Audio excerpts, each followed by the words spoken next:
Bismillahirrahmanirrahim. Acara yang selanjutnya yakni mendengarkan lagu Indonesia Raya yang akan ditampilkan di layar oleh masing-masing peserta. Kepada tim IT kami persilakan untuk memutarkan lagu Indonesia Raya.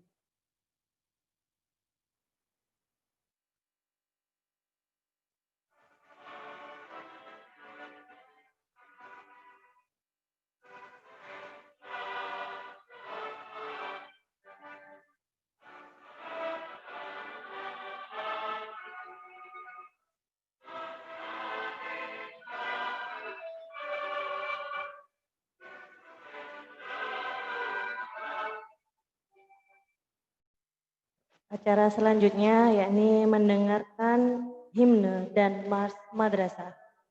Kepada tim IT kami persilakan.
Acara yang selanjutnya yakni sambutan Kepala Madrasah Bapak Syaiful Anwar MPD. Kepada Bapak Syaiful Anwar kami persilakan.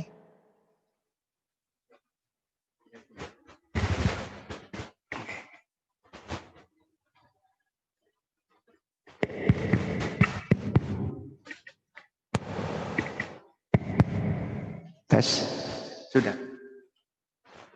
Assalamualaikum warahmatullahi wabarakatuh. Bismillahirrahmanirrahim. Alhamdulillahirabbil alamin wa bihi nasta'inu ala umuri dunya waddin. Shalatu wassalamu ala asyrafil anbiya wal mursalin sayyidina Muhammadin wa ala alihi washabbihi ajmain. Amma ba'du. Yang kami hormati narasumber dari Kepolisian Polres Jember, dan yang kami hormati narasumber dari Kesehatan Puskesmas Kaliwates, dan yang kami hormati segenap panitia pelaksana webinar pagi hari ini. Tak lupa seluruh siswa-siswi MTSN 1 Jember kelas 7 dan 8 yang sangat kami banggakan. Pertama-tama mari kita bersyukur kepada Allah Ta'ala atas limpahan rahmat dan nikmatnya, di mana hingga pagi hari ini kita masih bisa bertemu dalam acara webinar dalam keadaan sehat walafiat. Tak lupa sholawat dan salam selalu kita aturkan kepada Nabi kita Muhammad Sallallahu Alaihi Wasallam yang telah membawa kita dari alam jahiliyah menuju alam Islamiyah. Yang berikutnya, terima kasih atas waktunya dari narasumber kita yang sudah hadir bersama-sama kita dan juga dari panitia yang telah melaksanakan acara ini walaupun toh masih ada kendala teknis di awal tadi, mudah-mudahan tidak mengurangi kekhidmatan dalam mengikuti acara pagi hari ini. Dan untuk itu kami ingin menyapa lebih dulu kepada seluruh siswa-siswi. Mana itu kelas 7A? Oke, kelas 7B. Angkat tangan ya, 7C, 7D, 7E, 7F, 7G, dan 7H. Oke, alhamdulillah. Sekarang untuk yang kelas 8A, mana kelas 8A? Alhamdulillah. Kelas 8B, alhamdulillah juga. Kelas 8C, oke. Kelas 8D, oke. Kelas 8E, kelas 8F, kelas 8G, dan kelas 8H.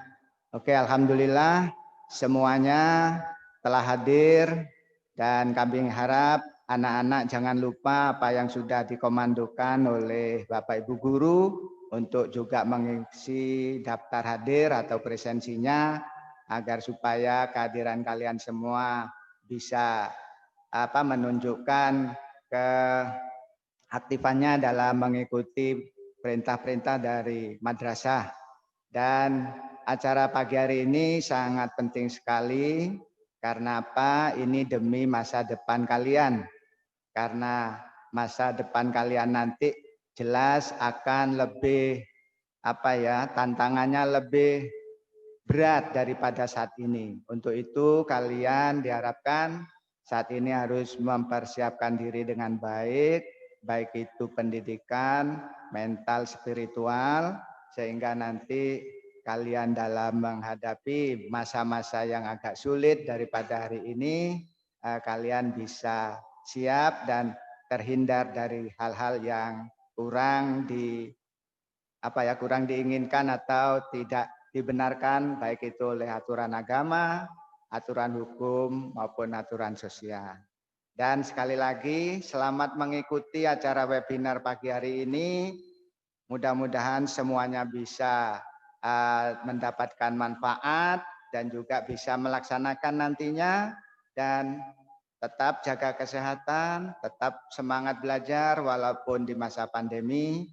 Untuk itu marilah kita buka acara pada siang hari ini dengan membaca suratul Fatihah. Mudah-mudahan acara yang diadakan pagi hari ini semua mendapatkan berkah dari Allah, mendapatkan hidayah, dan apa yang kita laksanakan selalu dalam bimbingan Allah Subhanahu wa taala. Al-Fatihah. A'udzubillahi minasyaitonir rajim. Alhamdulillahirabbil alamin arrahman.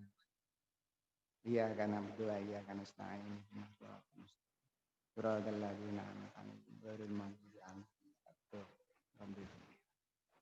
Terima kasih sekali lagi. Selamat mengikuti acara webinar pagi hari ini dan sukses selalu semuanya. Wassalamualaikum warahmatullahi wabarakatuh. Memasuki acara yang terakhir yaitu doa akan langsung dipimpin oleh Bapak Badrus. Kepada Bapak Badrus kami persilakan.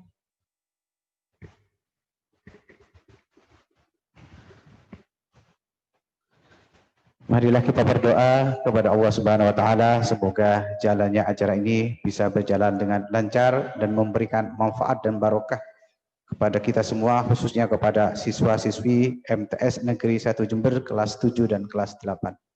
Bismillahirrahmanirrahim. Alhamdulillahirabbil alamin. Allahumma salli ala sayyidina Muhammadin salatan tunjina biha min jami'il ahwali wal afat wa taqdi lana biha jami'al hajat wa tutahhiruna biha min jami'is sayiat wa tarfa'una biha indaka 'ala darajat wa tuballighuna biha aqsal ghayat min jami'il khairat fil hayati wa ba'dal mamat.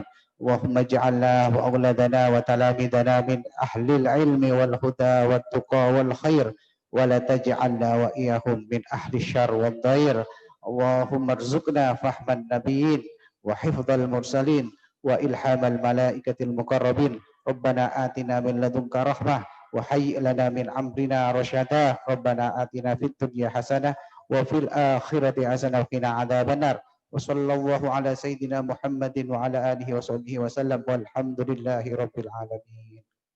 Terima kasih.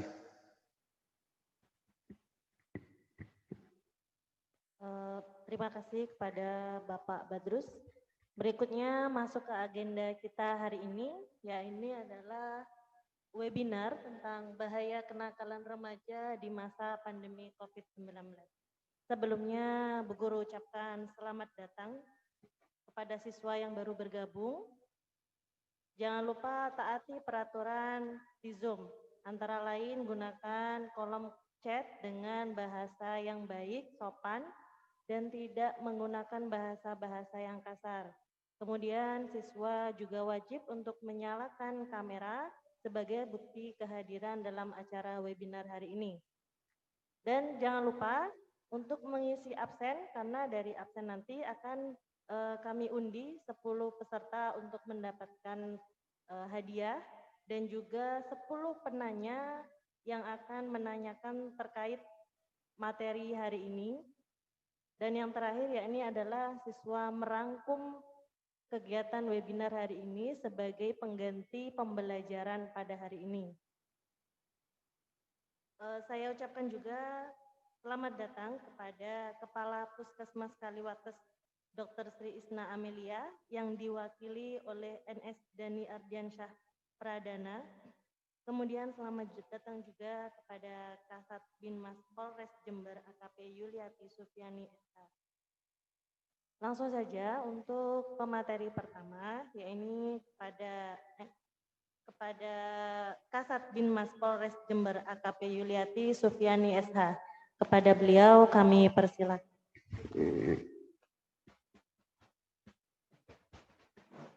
Ini lagi ya, mungkin maaf tadi mati mic-nya.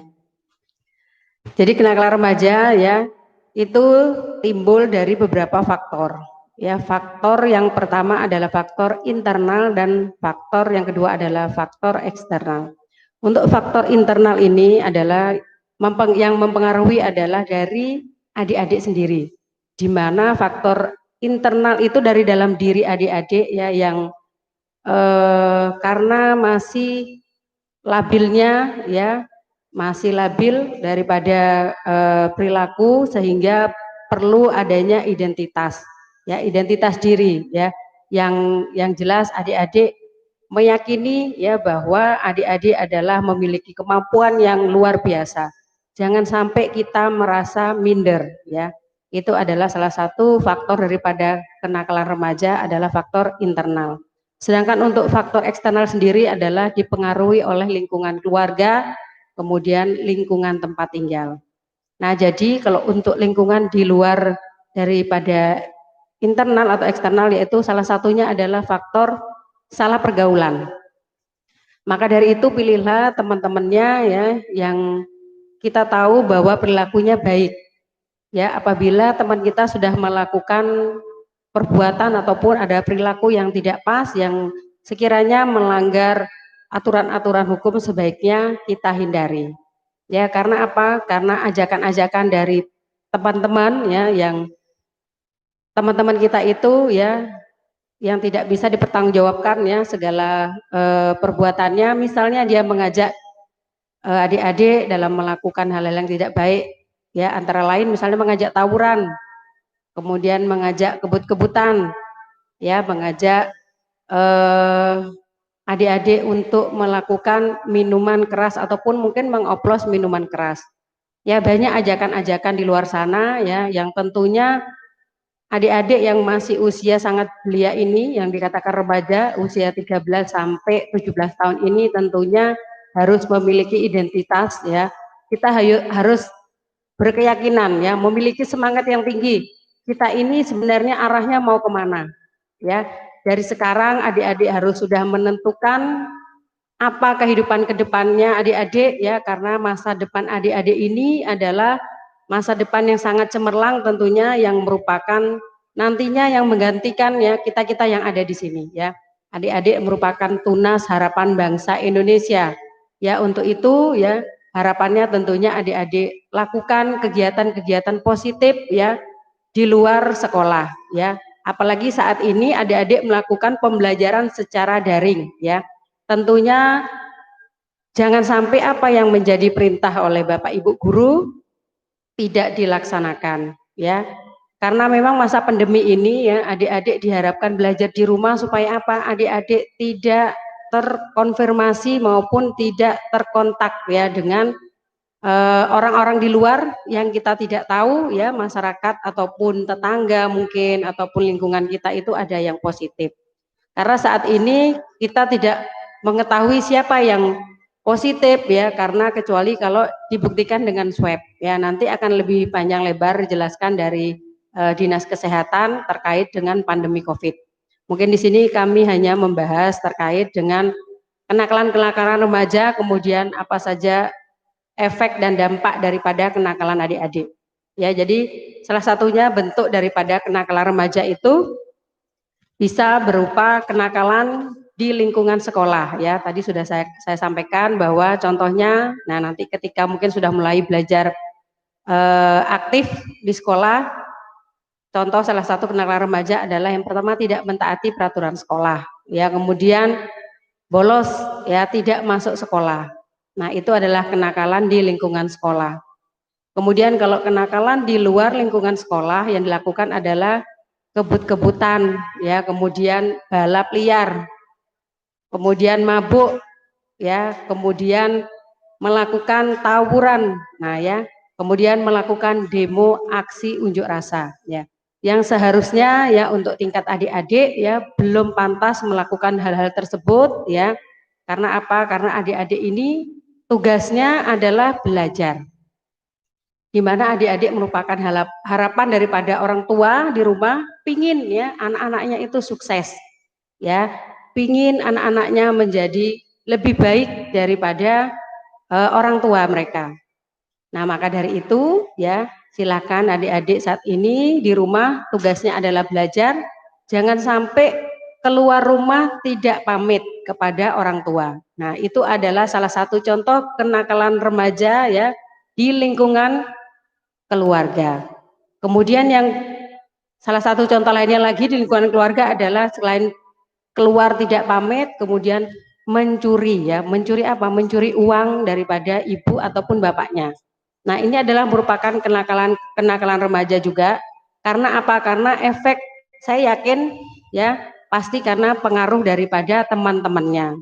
Bisa saja temannya mengajak untuk membeli ataupun mungkin mengoplos minuman ya, sehingga mempengaruhi kita, dan ketika adik-adik ini labil ya pemikirannya ya, ikut terjerumus dan ikut terpengaruh. Hati-hati adik-adik bahwa ketika kita sudah melakukan perbuatan melanggar hukum, tentu ada sanksi-sanksi yang akan dipertanggungjawabkan ya.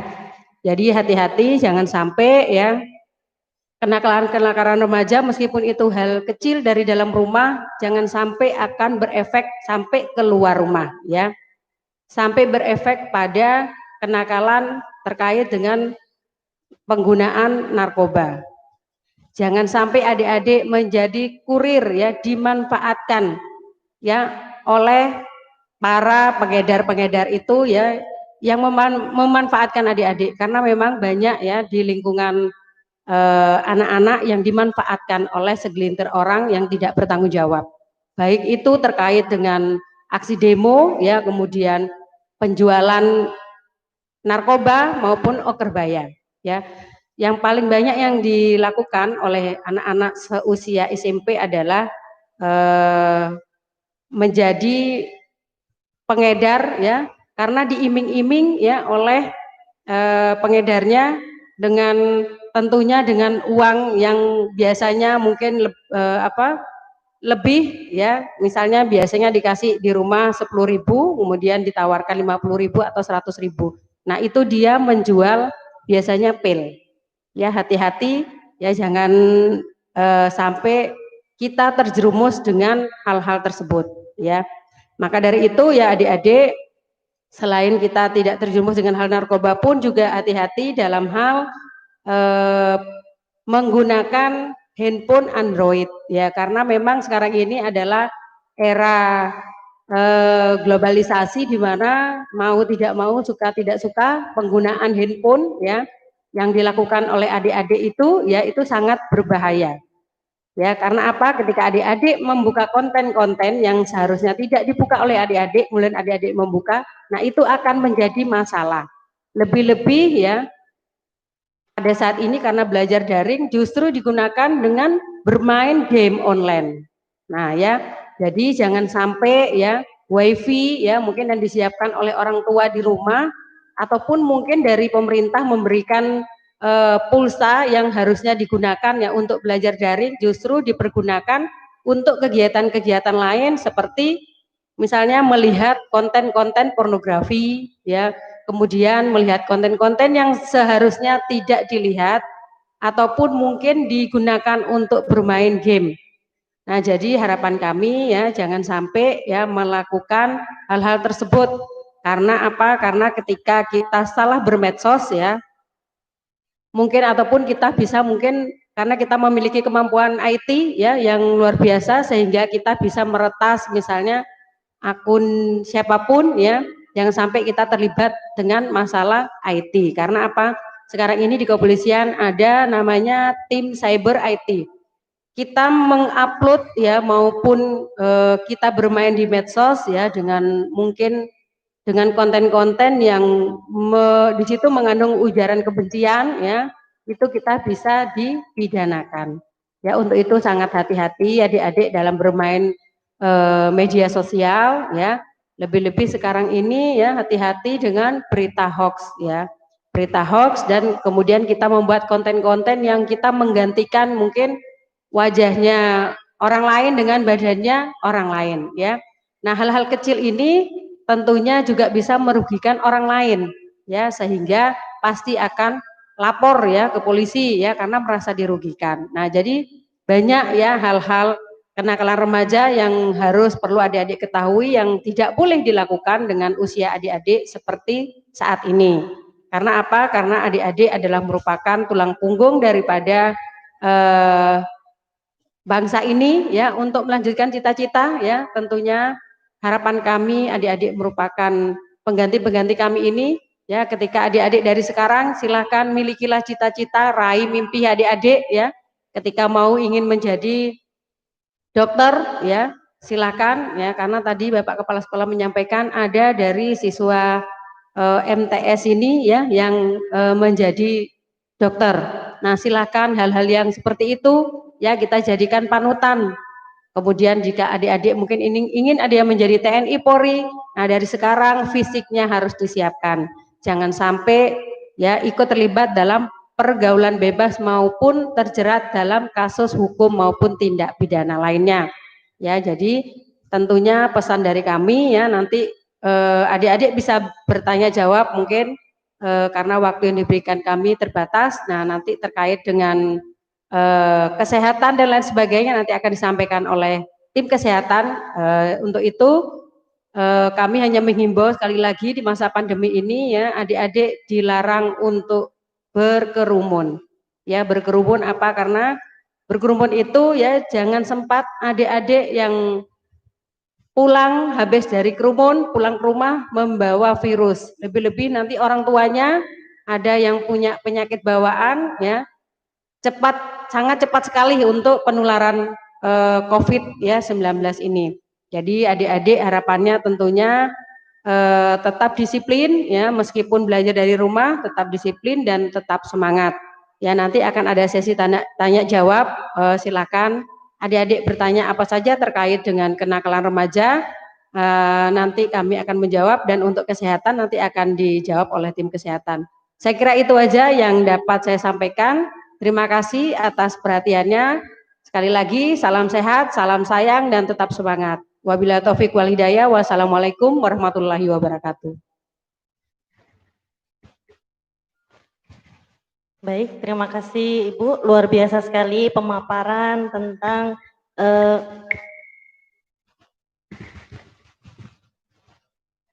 terima kasih kami sampaikan Ibu atas pemaparan yang luar biasa tentang kenakalan-kenakalan remaja. Ini ada beberapa pertanyaan Bu dari siswa terkait dengan materi yang Ibu sampaikan tadi, akan saya bacakan.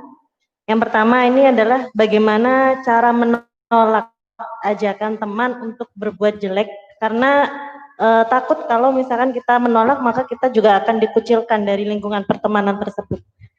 Ini untuk pertanyaan pertama, mau langsung dijawab atau nanti ada 3 pertanyaan? Oh enggak, ya langsung dijawab, silakan Ibu. Oh, tidak saja. Oh, enggak. Ya, jadi untuk yang pertanyaan kedua ini dari X Kayozen Kun. Jadi ada anak yang nakal, kemudian mau bertobat, terus berteman dengan anak yang baik. Nanti kan anak yang baiknya itu akan menghindar. Nah, itu bagaimana caranya bagi anak tersebut memulai pertemanan dengan anak-anak yang baik? Jika punya riwayat kriminal semasa sekolah, apakah hal tersebut akan mempengaruhi saat ingin mendaftar ke kepolisian teman untuk berbuat jelek karena takut dikucilkan? Terakhir, bagaimana cara agar terhindar dari kejahatan sosial media? Yang pertama, bagaimana cara menolak ajakan, ya, ajakan intinya adalah ajakan yang negatif dari teman kita, dan ketika kita tidak ikut, kita takut dikucilkan. Jadi perlu adik-adik ketahui bahwa ketika ada teman kita, ya, kita melihat dulu latar belakang teman kita tersebut. Ya, kita lihat latar belakangnya. Kalau memang latar belakangnya bahwa dia punya riwayat nakal, maksudnya ya, bukan riwayat apa ya, riwayat nakal di mana anak itu mungkin suka bolos, ya. Kemudian dia suka mabuk-mabukan, kemudian dia suka tawuran, kemudian dia apalah ya, misalnya menjadi pengedar narkoba misalnya, ataupun mungkin kita diajak minum, katanya kalau tidak minum tidak gaul, seperti itu ya.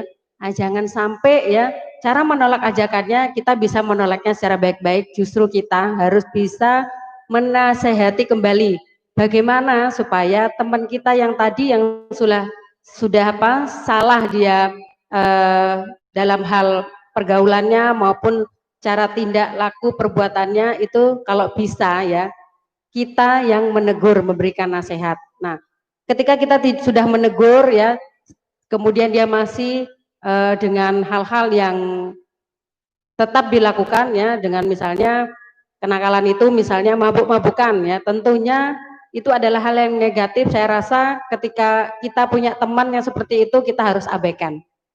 Ya, kita harus abaikan ya, karena apa? Kalau dia mengucilkan, saya yakin lebih banyak teman yang baik daripada teman yang jahat. Ya, makanya saya bilang seperti di awal tadi bahwa hati-hati kita bergaul. Ya, kalau kita bergaul, kita harus memilih-milih teman. Jangan kita takut dikucilkan ya, karena kita tidak berteman dengan teman kita yang jahat. Ya, jangan takut ya. Justru kita takutlah kalau kita justru dihindari dari teman kita yang baik karena kejahatan kita, karena kenakalan kita. Ya, jadi untuk adik yang bertanya, yang pertanyaan pertama, cara menolaknya ya, kita menyampaikan dan kita menasehati dia. Apabila dia tidak mau, ya teman yang lain kan masih banyak. Saya yakin teman yang baik lebih banyak daripada teman yang nakal. Nah itu ya. Jadi adik-adik ya, kalau cara menolaknya ya kita memberikan dia justru apa, nasihat ya, nasihat yang baik. Kalau dia tidak mau mendengar, ya sudah, kita abaikan saja, ya. Kita tidak rugi kok, ya. Kita tidak rugi, kita tidak dengan dikucilkan dengan teman kita yang nakal, tapi kita akan rugi jika kita dikucilkan dari teman-teman yang baik, ya. Itu. Kemudian yang kedua adalah pertanyaannya, bagaimana ya kita dari anak yang jahat tadi seperti itu ya, yang jahat, yang nakal, ya, ingin menjadi baik. Itu sangat luar biasa sekali ya kalau ada anak-anak yang seperti itu, ya. Tentunya juga teman-temannya yang lain, ya, ketika ada teman yang sudah mau berubah, yang sudah berusaha menjadi lebih baik, silakan dirangkul, ya. Silakan dirangkul, ya, diajak komunikasi. Jangan sampai teman sekelas, ya, tidak diajak komunikasi.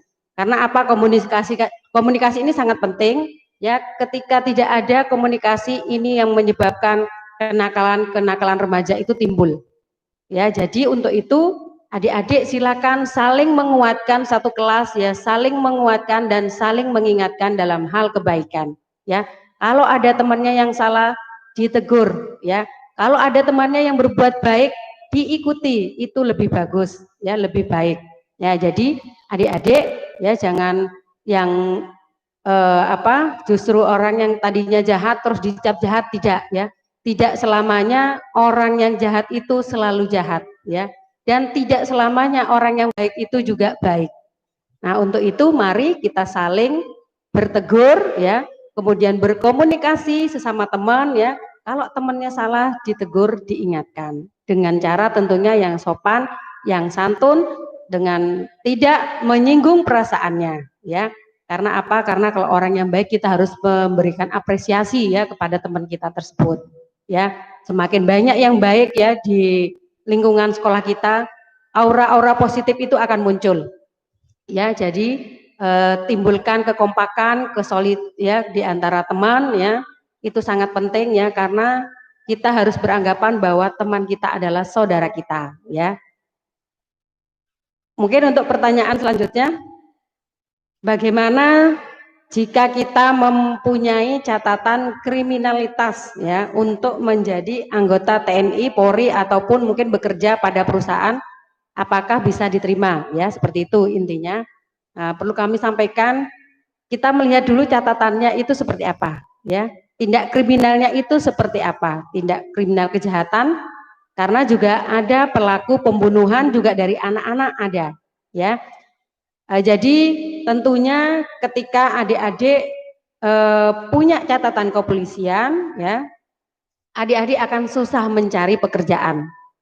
Karena apa? Ketika adik-adik melamar pekerjaan dimanapun, ya, mau bahkan ingin di perusahaan, semuanya pasti harus ada SKCK, ya, surat keterangan catatan kepolisian. Nah, jadi semua perusahaan, semua instansi, semua apapun, ya, apabila ingin melamar pekerjaan itu pasti wajib harus ada SKCK, dilengkapi dengan SKCK. Nah, ketika kita sudah melakukan, ya, kejahatan tindak pidana, tentunya di situ ada catatan-catatan kepolisian yang ditulis. Sekarang mana ada, ya, perusahaan, instansi, ya, ketika melihat ada catatan-catatan kriminal di situ akan menerima adik-adik. Nah, maka dari itu jangan sampai, ya, adik-adik melakukan tindak pidana, ya, maupun pelanggaran-pelanggaran yang terkait dengan pelanggaran hukum, ya. Karena apa? Kita ini hidup di negara hukum, semuanya sama perlakuannya, ya. Nah, kemudian saya lanjut ke pertanyaan yang keempat, bagaimana caranya terhindar dari kejahatan sosial media. Caranya gampang, ya. Caranya adalah, ya, jangan sampai kita, ya, justru kita sebagai penyebar hoax, ya. Ketika ada konten-konten, ya, maupun di media sosial itu adalah hal-hal, ya, yang tentunya itu sudah jelas tidak benar, ya. Kita jangan sampai meneruskan berita tersebut maupun konten-konten tersebut. Dan jangan sampai, ya, kita juga mengupload, ya, ujaran-ujaran kebencian. Caranya bagaimana? Tentunya kita harus bisa memilih, ya, mana yang sekiranya konten ini maupun di media sosial ini ya kita mengikuti ataupun mungkin kita berkomentar ya, berkomentarlah dengan santun ketika kita tidak tahu permasalahan ya, kita jangan ikut-ikutan. Biasanya kan kalau anak-anak ini suka ikut-ikutan ya.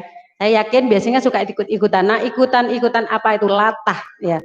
Makanya jangan suka latah ya. Kita melihat teman kita, mungkin dia dengan bangganya mungkin melakukan di situ ada ujaran kebencian ya, kemudian di-share ke media sosial lainnya, kemudian kita juga ikut-ikutan. Nah, secara tidak langsung kita juga terlibat dalam penyebaran berita hoax ataupun konten-konten tersebut.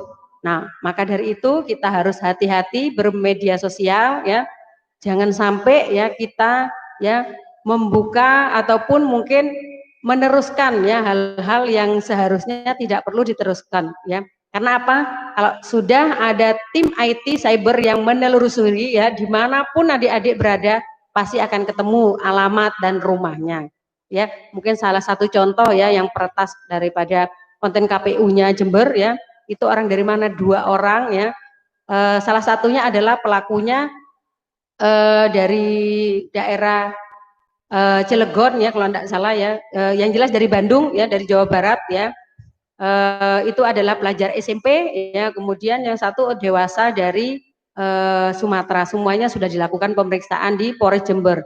Nah, itulah contoh-contoh hal-hal seperti itu yang seharusnya tidak kita lakukan ya, tapi kita lakukan. Maka dari itu jika adik-adik ini merupakan apa jago-jagonya IT, silahkan salurkan ya jago-jago IT-nya itu sebagai programmer ya. Saya yakin ketika adik-adik membuat aplikasi yang sangat bermanfaat bagi orang lain ya, itu bisa dijual ya dengan harga yang sangat mahal pastinya ya. Nanti dengan ditetapkannya dengan hak cipta daripada adik-adik tambah mahal ya, konten maupun aplikasi yang adik-adik buat.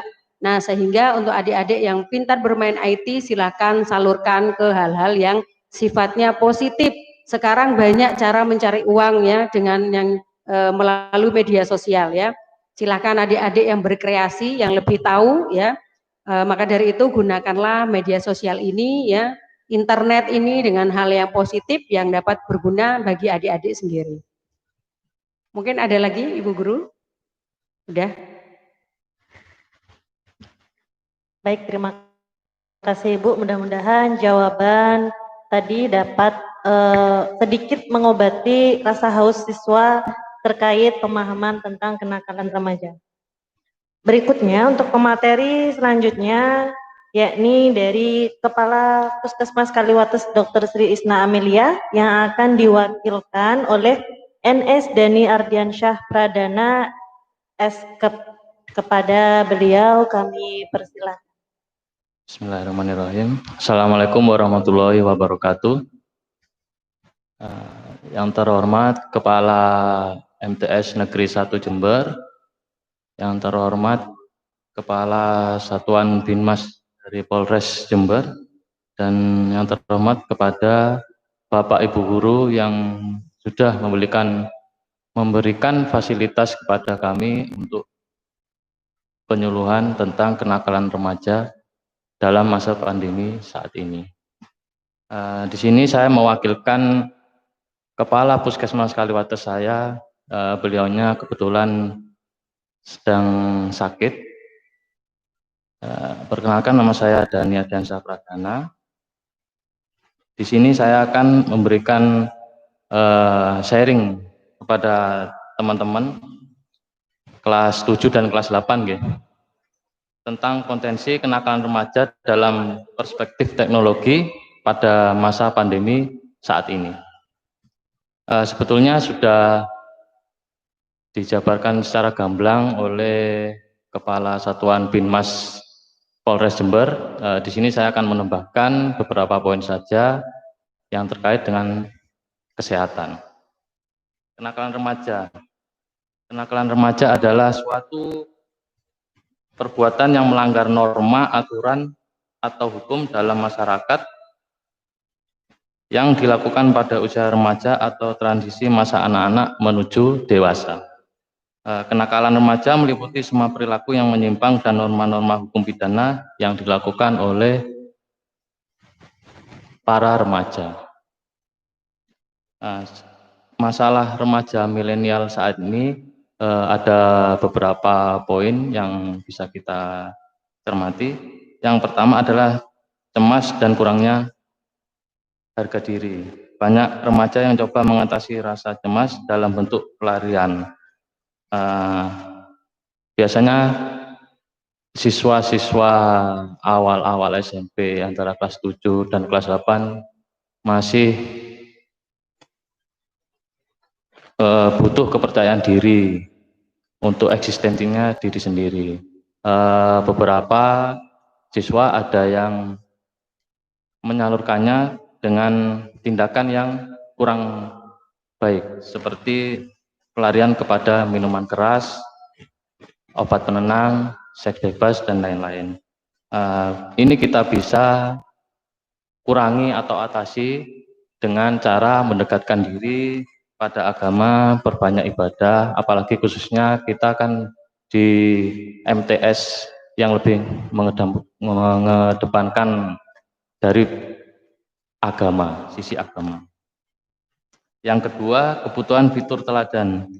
Remaja lebih sering terkesan dengan figur idola dan keteladanan orang tua mereka. Nah, dari segi idola,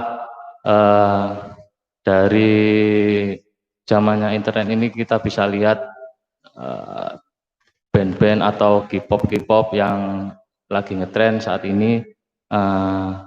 Mungkin beberapa teman-teman banyak yang mengidolakan dan melihat dari apa yang mereka kenakan, apa yang mereka lakukan, itu sebagian besar bisa ditiru oleh teman-teman. Kalau bisa, carilah figur yang baik, paling tidak sesuai dengan budaya ketimuran kita. Yang ketiga, sikap apatis. Sikap apatis merupakan kecenderungan menolak sesuatu dan tidak mau melibatkan diri di dalamnya. Lagi ngetren sekarang semboyan, kalau orang lain bisa, kenapa harus saya? Kalau orang lain tidak bisa, apalagi saya? Nah, ini adalah semboyan yang salah. Seharusnya kita harus lebih bisa daripada orang.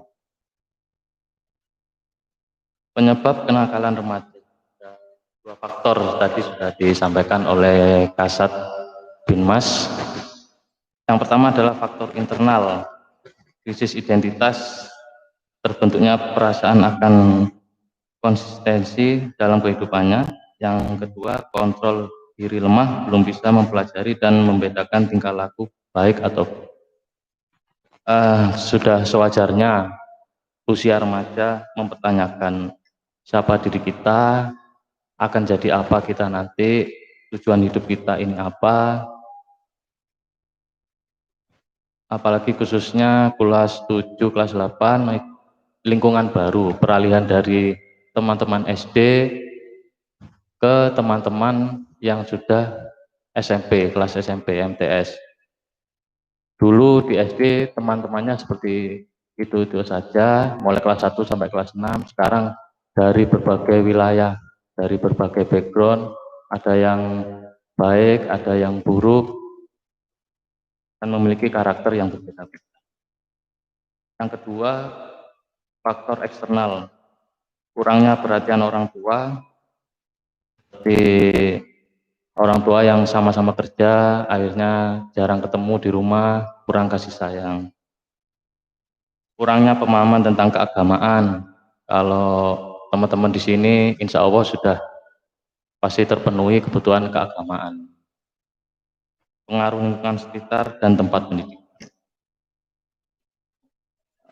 Dampak pandemi COVID-19 pada remaja, kita khususkan ini soalnya tadi sudah secara umum disampaikan oleh Kasat Binmas. Dampak pandemi COVID-19 pada remaja, yang pertama memburuknya masalah yang ada. Biasanya apabila ada masalah bisa mengalihkan perhatiannya ke aktivitas luar. Sudah sering terjadi masa-masa remaja sering bertengkar dengan orang tua, sering berbeda pendapat dengan orang tua. Biasanya kita mengalihkan perhatian dengan main keluar. Nah, dalam masa pandemi ini kita kan disarankan untuk stay at home, di rumah saja. Nah, biasanya kita bisa mengalihkan perhatian keluar, akhirnya di rumah aja, akhirnya masalah yang terjadi semakin runyam. Yang kedua, terbatasnya aktivitas fisik. Biasanya untuk teman-teman yang cowok bisa futsal, sepak bola, basket, atau yang cewek bisa menari, zumba atau sebagainya. Ini kegiatan yang bersifat rekreatif, jadi kita bisa merasa senang, menimbulkan imun yang bagus untuk tubuh kita. Dalam masa pandemi ini kita dibatasi untuk melakukan hal-hal seperti itu, jadi tubuh menjadi kurang fit, meskipun olahraga di rumah, tapi tidak bertemu dengan teman-teman yang lain. Sosial media tidak bisa menggantikan tatap muka. Biasanya teman-teman bisa kumpul pakai WA, video WA group atau Zoom, tapi itu tidak tidak menggantikan keseruan dalam kumpul bersama. Selanjutnya, rasa kecewa akibat kehilangan kegiatan yang disenangi seperti weekend, biasanya liburan sama keluarga keluar kota, ada kegiatan sekolah, pensi dan sebagainya. Yang hobi shopping bisa keluar. Dalam masa pandemi ini kita tidak bisa sebebas dulu. Nah, itu dampak pandemi COVID pada remaja saat ini. Kenakalan remaja era gadget. Yang pertama ada cyberbullying, mempermalukan, melecehkan orang lain. Ini bentuk salah satu kenakalan remaja di era milenial seperti ini, dan ini bisa dimasukkan dalam pidana apabila melanggar undang-undang ITE yang berlaku di Indonesia, seperti melecehkan bentuk fisik orang lain dan lain sebagainya. Trolling, sengaja memulai pertengkaran atau membuat marah orang di internet. Mungkin bisa dicontohkan dengan menghina atau mengolok-olok sekolah lain, atau bagaimana nanti akhirnya bisa membuat perseteruan hal yang tidak seharusnya. Ini memposting konten, gambar, video yang tidak seharusnya sehingga mempermalukan diri sendiri dan keluarga. Karena kita sudah terbentur berkali-kali dengan budaya luar, akhirnya kita sedikit banyak mengikuti budaya luar. Baju minim karena ingin mendapatkan like dan follower yang banyak, akhirnya melakukan hal-hal yang dapat merugikan diri sendiri, mempermalukan keluarga dan saudara. Selanjutnya, berhubungan dengan orang asing. Sudah sering terjadi, kita tahu di berita, banyak orang yang berkenalan di sosial media seperti Facebook, Instagram, dan lain-lain, bertemu di salah satu tempat, akhirnya ada yang dibawa dan tidak pulang, ada yang ditemukan sudah meninggal dunia, ada yang dijadikan pekerja di luar negeri, human trafficking, dan lain-lain. Ini sangat berbahaya sekali. Apabila teman-teman memang mau berkenalan dengan orang lain, paling tidak minta izin dulu kepada orang tua.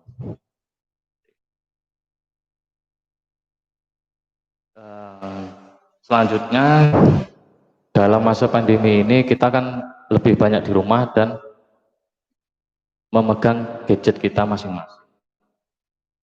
Untuk remaja sudah bukan hal tabu lagi, beberapa banyak yang membuka situs dewasa, atau bisa kita bilang dengan pornografi.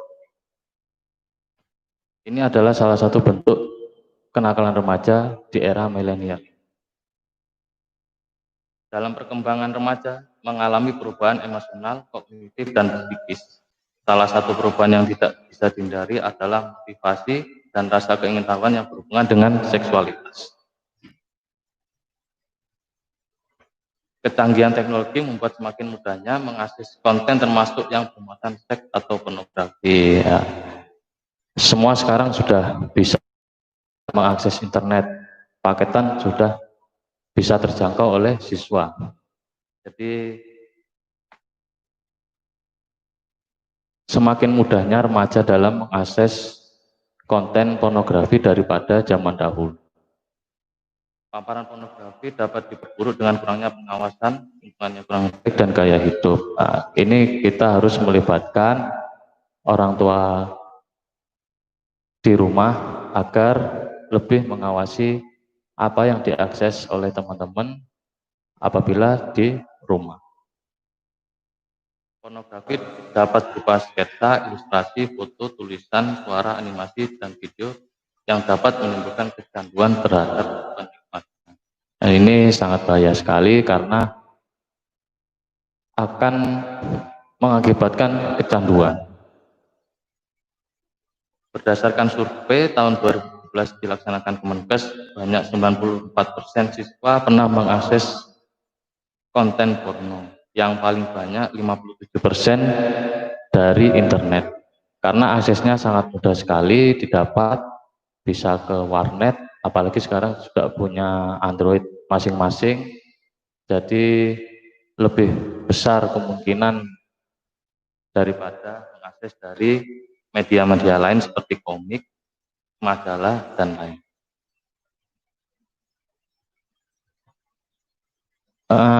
Terlalu sering atau sering mengakses situs pornografi itu memang membuat hal hormon kita menjadi bangkit. Salah satunya adalah hormon dopamin. Dopamin bekerja menimbulkan sensasi senang dan puas namun membutuhkan peningkatan level. Nah, jadi semisal kita hari ini melihat dari majalah, besoknya kita ingin melihat dari gambar yang lebih real. Besoknya lagi kita melihat ingin yang lebih lagi dari video. Setelah dari video kita ingin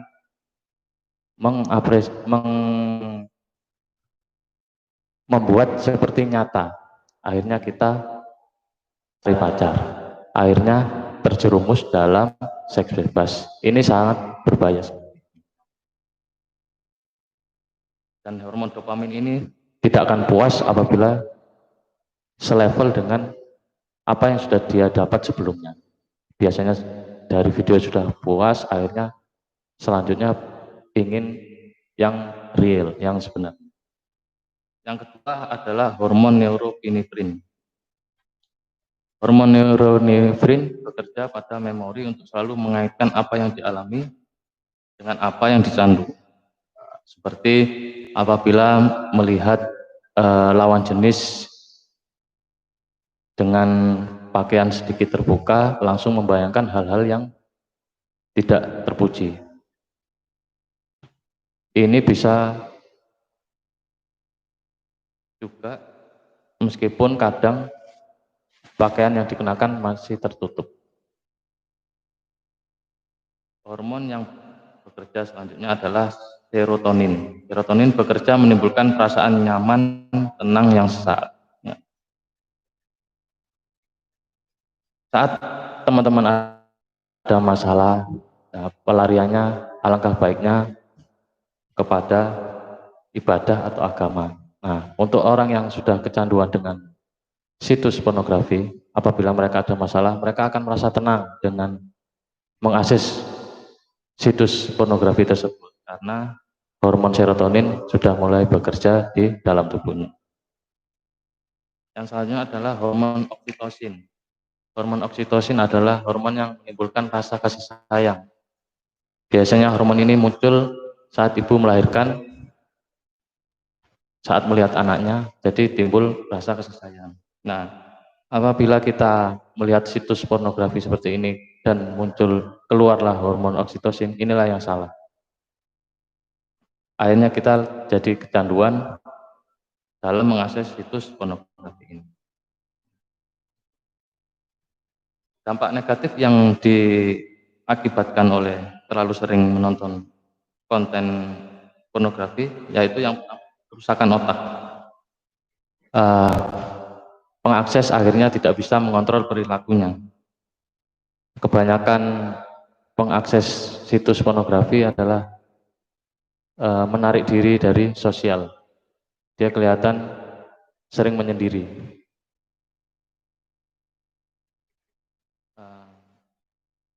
Kecanduan ini juga dapat menyebabkan mengecilnya ventral tegmental area sehingga menimbulkan perubahan konstan pada neurotransmitter dan melemahkan fungsi otak.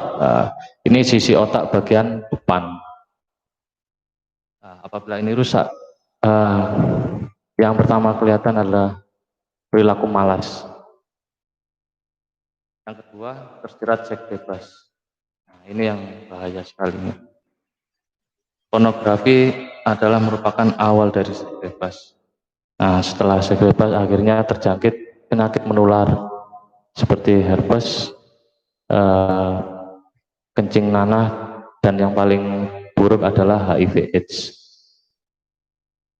Yang ketiga, menghapuskan nilai penting pernikahan. Untuk teman-teman, hal seperti itu kalian dapatkan setelah menikah. Nah, apabila kalian belum menikah sudah melihat hal-hal tersebut, itu dapat mengurangi nilai penting akan pernikahan. Yang ketiga, menjadi pelupa. Penelitian dari Universitas di Jerman, orang yang sering mengakses pornografi akan menjadi sering lupa. Memori jangka pendek mereka akan lupa. Pelajaran yang sekarang baru diajarkan oleh Bapak Ibu guru, besok sudah lupa. Yang kelima, kriminal. Ini yang paling berbahaya, karena syarat yang tak tersampaikan akhirnya melakukan pelecehan seksual. Bisa sampai terjadi pemerkosaan dan lain-lain. Ini akan ditindak pidana dan akan merusak masa depan teman-teman.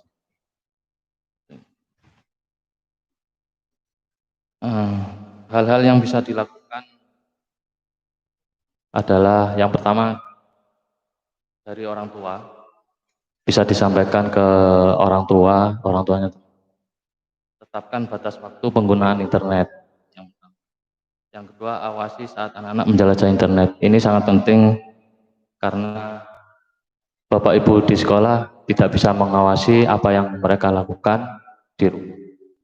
Luangkan waktu bersama anak sebanyak mungkin. Ini dapat menimbulkan rasa sayang lebih pada anak. Ciptakan lingkungan positif di rumah. Untuk teman-teman juga, gunakan internet dengan positif, tahu batasan masing-masing kalian sendiri, dekatkan diri dengan agama dan orang tua. Untuk orang tua juga jangan bisa hanya melarang, dikasih pemahaman juga, karena remaja apabila semakin dilarang, terkadang malah semakin brutal. Jangan hanya dilarang, tapi beri juga pemahaman. Sekian pemaparan dari saya. Tetap stay at home di rumah, jaga jarak, ikuti protokol dari pemerintah, gunakan waktu sebaik mungkin. Terima kasih. Assalamualaikum warahmatullahi wabarakatuh. Terima kasih kepada Bapak Dhani atas pemaparannya. Banyak sekali hal-hal baru yang disampaikan. Semoga bermanfaat bagi siswa. Ini ada beberapa pertanyaan Pak terkait materi yang Bapak sampaikan.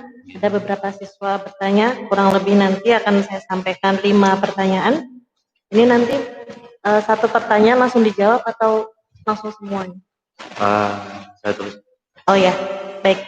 Jadi ini pertanyaan yang pertama datang dari Desta Ratu. Ini bagaimana cara mengatasi sakit mental di tengah pandemi? Mengingat di tengah pandemi, apalagi khususnya siswa, selain ada beban menjaga kesehatan, siswa juga ada beban untuk belajar.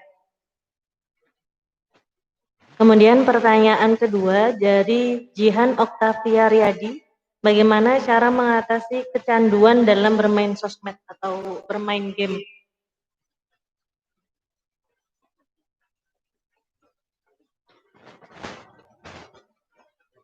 Kemudian pertanyaan yang ketiga dari Zaskia Zahwa, bagaimana caranya agar kita tidak insecure?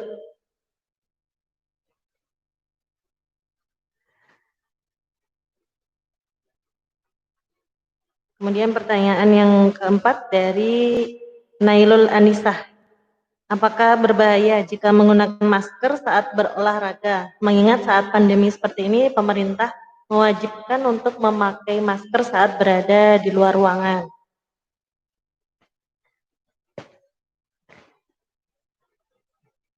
Dan yang pertanyaan terakhir yakni dari David Hidayat, bagaimana cara mengatasi trauma dari komentar buruk orang lain sehingga membuat seseorang itu enggan untuk berinteraksi dengan orang lain?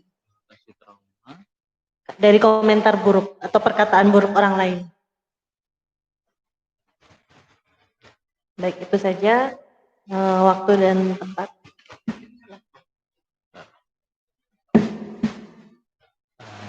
Yang pertama, bagaimana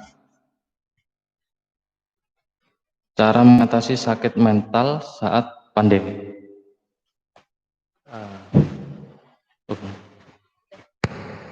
Sudah? Tes? Bagaimana cara mengatasi sakit mental saat pandemi? Sakit mental ini luas, sakit mental luas. Tapi yang pertama, karena kita orang yang beragama, kita sekolah di sekolah yang mengedepankan agama, cara yang awal yang paling benar yang bisa kita lakukan adalah mendekatkan diri dengan Sang Pencipta. Bisa kita membicarakan dengan orang tua, atau kalau kita punya guru spiritual atau ustadz yang kita anggap sudah dekat dengan kita, bisa kita sampaikan apa aja permasalahan yang kita hadapi di masa pandemi sekarang ini. Sebenarnya karena kurangnya sosialisasi sekarang, itu yang membuat timbulnya sakit mental di masa pandemi seperti ini. Biasanya kita sekolah, kumpul dengan teman-teman, bisa sharing masalah dengan teman-teman, mengurangi beban apa yang dalam di pikiran. Karena pandemi ini kita sudah tidak sekolah, akhirnya timbul masalah-masalah yang tidak bisa diselesaikan. Seperti itu. Yang kedua, bagaimana mengatasi kecanduan sosmed atau game. Untuk cara yang paling ekstrim bisa dilakukan dengan tidak usah beli paketan. Itu cara yang paling ekstrim. Nah, tapi kita kan sekolah dituntut sekarang sekolah lewat online, daring. Nah, ini ya kita bisa alihkan perhatian kita dengan bermain dengan saudara, adik yang ada di rumah, adik, kakak, atau yang lain-lain yang melibatkan aktivitas fisik seperti main bola di rumah, main basket atau lain sebagainya. Jadi kita tidak tergantung pada sosmed saja. Sosmed memang menghubungkan orang yang dekat dengan orang jauh, tapi menjauhkan orang yang dekat dengan kita. Kita jadi lupa dengan orang-orang yang ada di sekitar kita. Dan itu tidak bagus untuk kehidupan kita depan. Yang ketiga, bagaimana agar kita tidak insecure. Insecure ini kalau dalam bahasa Indonesia artinya adalah menarik diri dari masyarakat atau cemas dan kurang pede. Ini kita bisa atasi dengan melatih diri, mengungkapkan yang terutama kepada orang tua dulu awal. Kita bisa melatih berbicara, menyampaikan apa yang ada di dalam hati kita, menimbulkan rasa percaya diri dalam diri kita masing-masing. Biasanya kan ada siswa-siswa membuat kajian sendiri, gitu kan ada gitu. Yang keempat selanjutnya, bagaimana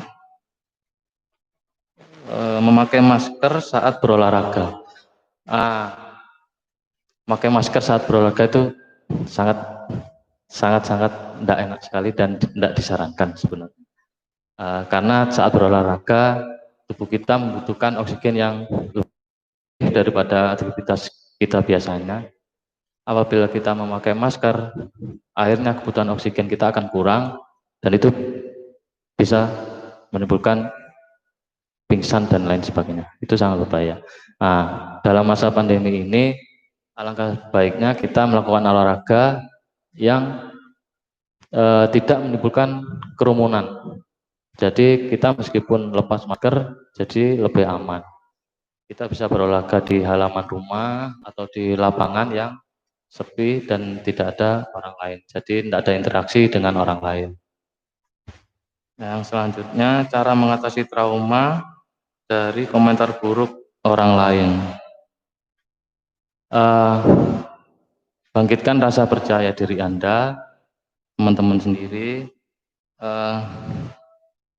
Orang lain berkomentar itu memang hak setiap orang. Tapi bagaimana kita menerimanya itulah yang paling penting. Kita bisa buat itu untuk menjadi penyemangat kita jadi lebih baik. Kalau komentarnya buruk, jadikan motivasi teman-teman agar menjadi lebih baik. Kalau komentarnya sanjungan dan yang baik-baik, jadikan diri menjadi lebih membumi dan tidak sombong.